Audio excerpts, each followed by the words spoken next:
When they speak of God, people have traditionally meant a personal being, the most perfect one possible, perfect in power, knowledge, and in morality.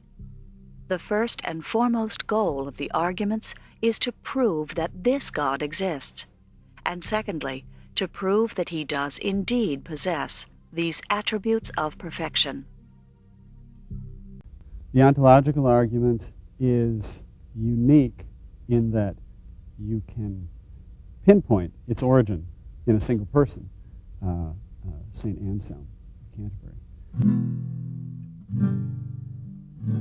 In the 11th century, St. Anselm argued that God's existence is implicit in the idea of God itself. So whoever asserts that God does not exist has said something logically contradictory, like saying that 5 plus 5 equals 7.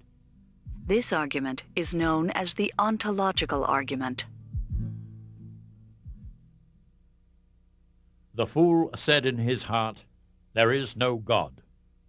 But certainly that same fool, having heard what I just said, something greater than which cannot be thought, understands what he heard, and what he understands is in his thought.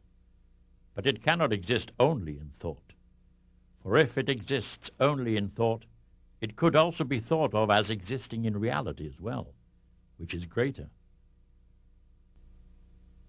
On the face of it, a thing is greater if it exists than if it doesn't, because if it doesn't exist, it can't do much of anything.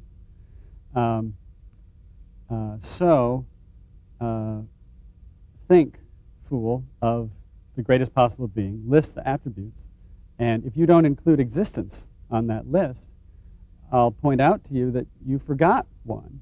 And then once you see that it's on that list, you see that the very idea of such a being entails that this being exists.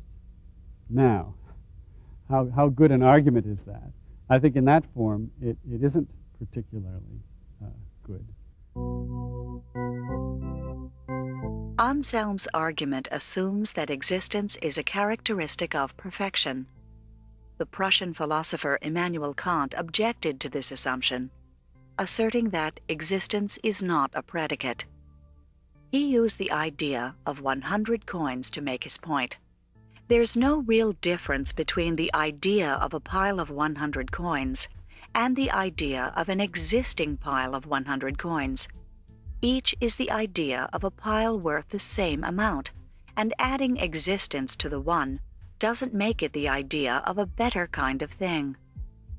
If there were a pile of 100 coins and an existing pile of 100 coins, they would be worth exactly the same amount.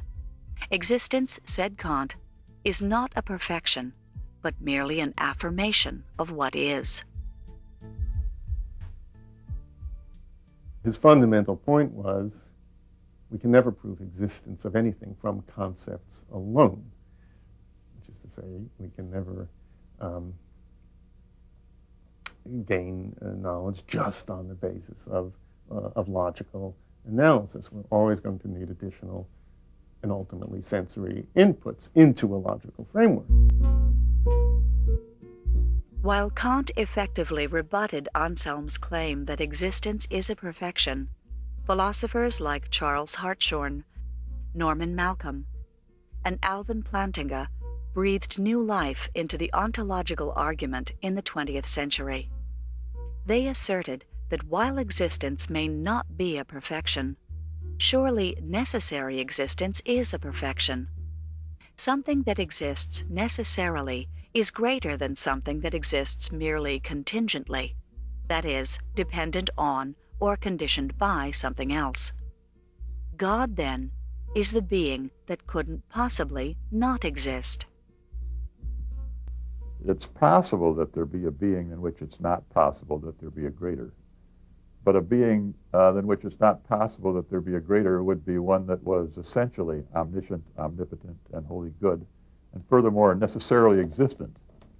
Well, if it's possible that there be a being like that, it follows by virtue of a certain theorem from modal logic, it follows that there actually is such a being. So if you're prepared to say even it's possible that there be such a being, you're really committed to saying, you're committed to saying that there is such a being unless you want to reject this part of modal logic, which most people do not want to reject.